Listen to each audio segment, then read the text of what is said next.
Yo le pido disculpas a ustedes, el hombre se nos pasó 4 minutos con 30 segundos, pero yo creo que bien valía la pena. Realmente ha sido un trabajo intenso y extenso, con una gran dedicación, que yo espero que nuestro productor técnico, Wenceslao Cruz, lo lleve pronto a la página internet y que todos ustedes lo puedan apreciar con calma y con paciencia.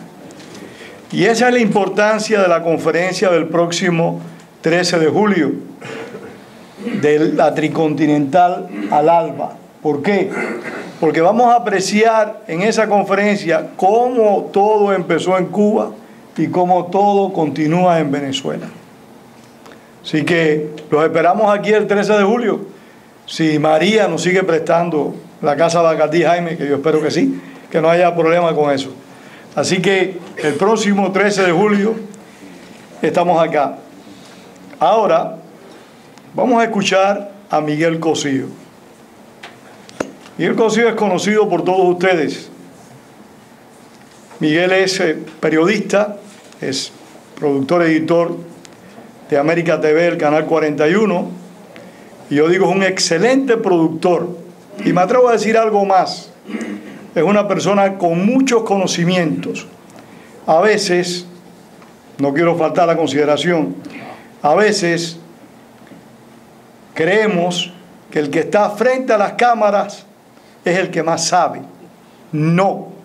La mayor parte de las veces, el que más sabe, el que más conoce, es el que está detrás de las cámaras. Que es el hombre que se informó, que se preparó, se educó y se formó en la gestión de hacer preguntas, aunque él no sea el que las haga. Ese es Miguel Cosío, quien realmente, esa juventud que tiene, pues, al igual que a la Andrés Reinaldo, nos enorgullece y tranquiliza a todos. Así que es tuyo esto.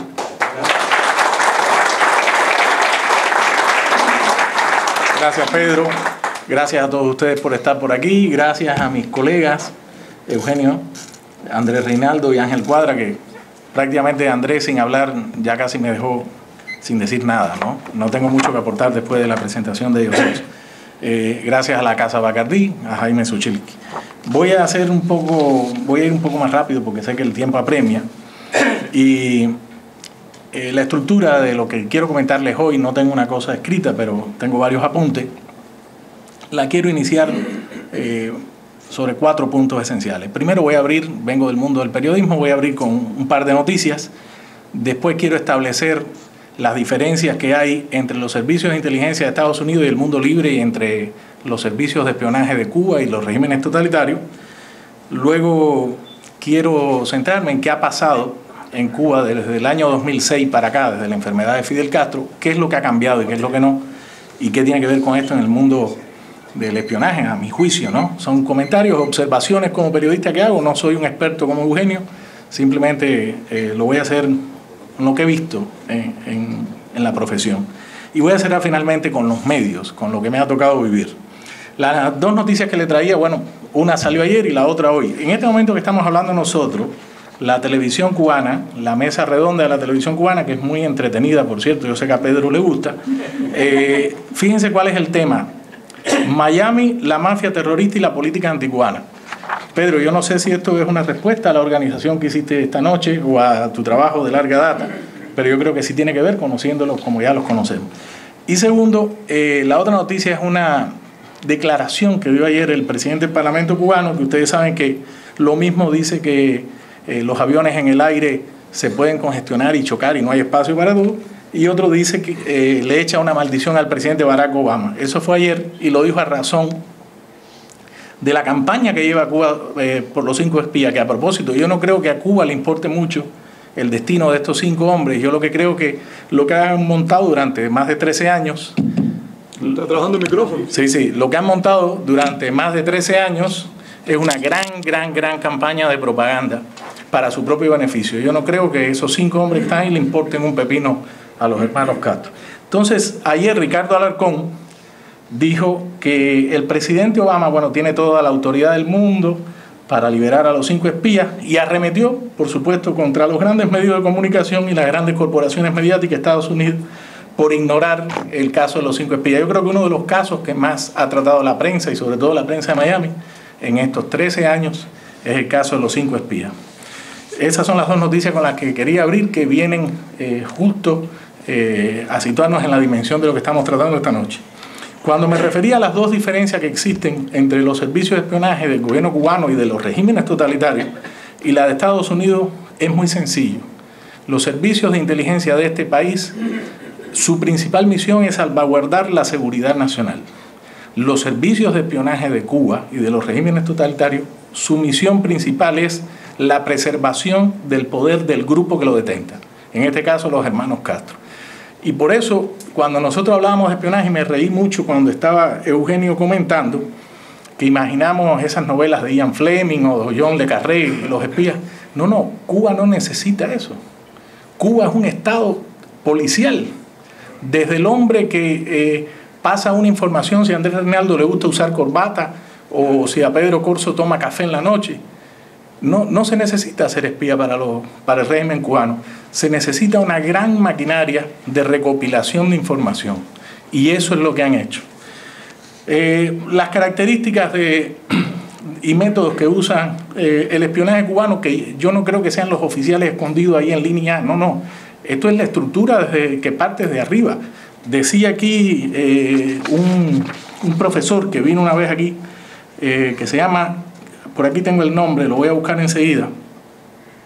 Decía que Fidel Castro desde el año 59 se convirtió prácticamente en el gran manejador de espías. Y desde la propia estructura de su persona hacia abajo, todo lo que hay en Cuba pasa por esa concepción. Yo tengo que detentar el poder y la única manera que lo puedo lograr es convirtiéndonos a todos o en policías o en observadores o en una suerte de maquinaria infernal que está al servicio de solamente mi propósito. Entonces, algunas características. Bueno, en el sistema de contrainteligencia en Cuba existe un departamento para atender a los medios de comunicación en Cuba. Eugenio algún día nos puede dar una larga charla sobre eso. En la Dirección de Inteligencia de Cuba existe un departamento llamado de Medidas Activas, del cual, por cierto, procede Reinaldo Taladrí, uno de los voceros de la Mesa Redonda. El hombre trabajaba ahí, que por cierto varias veces ha venido a Estados Unidos, incluso vino una vez a cubrir un evento de Bill Clinton, me parece. En el año 94. Por ejemplo, en el año, creo que fue 2002-2003, Yanguí Alar, un quebequense que escribe con mucha frecuencia en el diario Granma, vino aquí al Hotel Billmore, creo que fue una visita de Gorbachev, se encontró un colega nuestro, Andrés, se lo encontró comiendo una ensalada y el tipo le dijo, coño, no me delate, no me delate, que si saben que estoy aquí no me delate, como si esto fuera aquello. Esos son los otros agentes de influencia que andan por aquí, por ejemplo. Los llamados periodistas alternativos, que son 4 gatos, que tienen una paginita de internet, tienen por ahí una radiecito. Esa gente lo que se dedica a hacer es, número 1, a distorsionar la verdad. Número 2, al asesinato de carácter, de figuras del exilio cubano, de periodistas, y a tratar de buscar la división. Esa es una de las principales tareas de los servicios de espionaje de Cuba, y cuando digo eso, digo del gobierno de Cuba. Ahora mismo, por cierto, en esa recogida que tienen de intelectuales los nuevos amigos de Cuba, Danny Glover, el conocidísimo actor, un gran actor, estaba en Cuba ayer, bailando un toque de tambor por los 5 espías, estaba allí con Alarcón. ¿Y qué decir del diario La Jornada? Por ejemplo, el diario La Jornada, uno de los periódicos más prestigiosos de México, publica las reflexiones de Fidel Castro. La directora del diario La Jornada, Carmen Lira, acaba de ser condecorada, por aquí tengo la foto, no estoy diciendo que ella sea una espía, estoy diciendo que es sencillamente una amiga de Cuba y que como dirige un medio tan poderoso, marca una tendencia política. Acaba de ser condecorada con la medalla Félix el Musa, hace apenas unos días, junto con José Portierra, el abogado de Venezuela en el caso de Posada Carrillo. Entre las actividades que ellos destacan rápidamente, el monitoreo de lo que pasa en Miami, incluyendo los medios de comunicación, la penetración a la estación, me imagino que Andrés también. Durante todos estos años que llevo trabajando en el Canal 41, muchas veces me encuentro con un mail que a lo mejor lo que trata es venderme carne informativa podrida para que me vaya con la pelota de trapo, o me llaman, como hace poco sucedió, hace relativamente poco, desde otro país diciendo, ¿quieres que te cubra una actividad no sé qué? o llaman para acercarse a los medios de comunicación y saber qué uno hace, o dividir que el Herald publica tal cosa y no lo publicamos nosotros. Esa es una misión muy específica que tienen, y esto forma parte del engranaje del espionaje cubano. Otra de las medidas, el asesinato de carácter. Aquí se ha difamado contra figuras del exilio constantemente. ¿De dónde sale eso? De que yo le caigo mal a una persona. No, eso está bien pensado, eso está bien estructurado. Por ejemplo, Edgerton Levin, yo diría, la pieza clave en el desmantelamiento de la red de avispa, ha salido poco, por cierto, me contó a mí que entre los objetivos y el entrenamiento que él tenía en Cuba era leer a Andrés Reinaldo. Estamos hablando de la década de los 90. Andrés Reinaldo era un objetivo de la inteligencia cubana. Él lo contó en un programa de televisión. Y estamos hablando de una figura que nunca quiso salir a contar su historia. Y Mirto Ojito, habían otros periodistas. Ahora, ¿qué ha pasado? ¿Qué es lo que ha cambiado desde el año 2006 para acá? Como él mismo ha dicho, la salud de Fidel Castro es un secreto de Estado. Era un secreto de Estado. Incluso en la proclama del 31 de julio del 2006 lo escribió así. La proclama que designó a Sey Albacea y a su hermano como le heredó el poder, ¿no? La enfermedad de Fidel Castro, y aquí era donde vino aquí, a esta misma sala, hace años, un famoso historiador y experto en asuntos de inteligencia, tecnología, clandestinaje, que se llama Case Middleton. Él concluyó que en ese momento, estamos hablando de finales del 2006, la enfermedad de Fidel Castro había tenido un impacto significativo, no solo por la figura de lo que representaba en el poder de Cuba, sino en el aparato de espionaje. Calculen esto, en poco más de una década, golpes al espionaje cubano, que ahí lo puso nuestro buen amigo Eugenio. Desmantelamiento de la red de avispa en 1998, septiembre de 98. Cuba mantuvo en secreto y desinformado a los cubanos del caso de la red de avispa durante 3 años. Los cubanos de a pie en Cuba se enteraron de que esto había ocurrido apenas en el año 2001, cuando ocurrió la sentencia.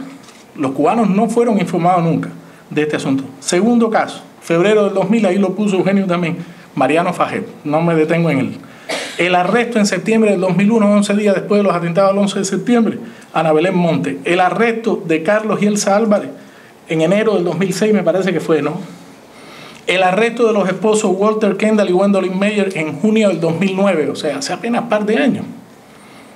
Y la tapa al pomo, que fue creo que el año pasado, el caso de Vicky Peláez, la peruana esta periodista del diario La Prensa de Nueva York, que fue canjeada con Rusia, fueron canjeados los 10 espías. Es decir, es muy difícil para nosotros los periodistas hacer un prontuario de las labores concretas de inteligencia del gobierno cubano. Pero primero, por las señales que da el gobierno de Cuba. Segundo, por la naturaleza represiva del gobierno de Cuba. Eso sin hablar todavía de lo que pasa dentro de la isla contra la oposición o contra quien quiera tirarle un oyejo a un chino en una esquina. ¿Qué otra cosa ha cambiado? Número 1, como dije, la enfermedad de Fidel Castro. Número 2, inmediatamente hubo una recomposición. Ramiro Valdés fue llamado, sacado del congelador y lo convirtieron en ministro de Informática y Comunicaciones. ¿Y qué pasó en ese mismo momento? Un auge, primero, de los cubanos de a pie en Cuba que tienen acceso a través de antenas a más medios de comunicación en Miami. La gente se entera, no sé cómo, por internet, lee el Herald, ve los canales de televisión y la gente se entera de eso. Entonces el gobierno cubano dice, espérate, ¿cómo yo contrarresto esto? Evidentemente contra una campaña contra los medios en Miami, como ha ocurrido desde el año 2006 para acá. Segunda cosa, la intensa actividad de la oposición interna en Cuba, los blogueros y los periodistas independientes. Hace año y medio, exactamente después de la muerte de Orlando Zapata Tamayo, por cierto, Pedro, te felicito por el material que hiciste, Zapata Vive, muy, muy emotivo. El gobierno cubano se enfrentó a una nueva dinámica, porque no solo los servicios de contrainteligencia en Cuba tenían que reprimir lo que estaba pasando allá, sino que los medios en el exterior, sobre todo los medios en Miami, desataron un auge dentro de la población en Cuba. que los cubanos vieron las imágenes de la represión contra la Dama de Blanco el 17 y el 18 de marzo del 2010 gracias a los medios de Miami. Y la gente empezó a movilizarse, tanto que la condena internacional que vino después los puso contra la pared y dijeron, espérate, me tengo que buscar un mediador para iniciar los procesos de excarcelación. Aquí hay uno de los presos políticos más valientes de la última jornada. Aquí está sentado. Normando Hernández. Creo que llegaste a pesar 50 y tantas libras, ¿no? ¿Cuánto llegaste a pesar? 90 libras llegaste a pesar, ¿no? 49 kilos. Bueno, después del 2006, de estos puntos que he resaltado, arreció la guerra contra Radio y Televisión Martí. Durísima. Pedro, yo no sé si he hablado de eso con extensión, pero así fue. Y por supuesto contra los medios en Miami. Le doy un ejemplo que acaba de ocurrir hace unos meses nada más, junio del 2010. El señor Gerardo Hernández, jefe de la red Avispa, tiene 2 condenas a cadena perpetua más 15 años cuando las cumpla. Presentó una moción para reabrir su caso, moción que por cierto fue rechazada por la justicia norteamericana después de tantas apelaciones. ¿Y cuál era la base de la moción?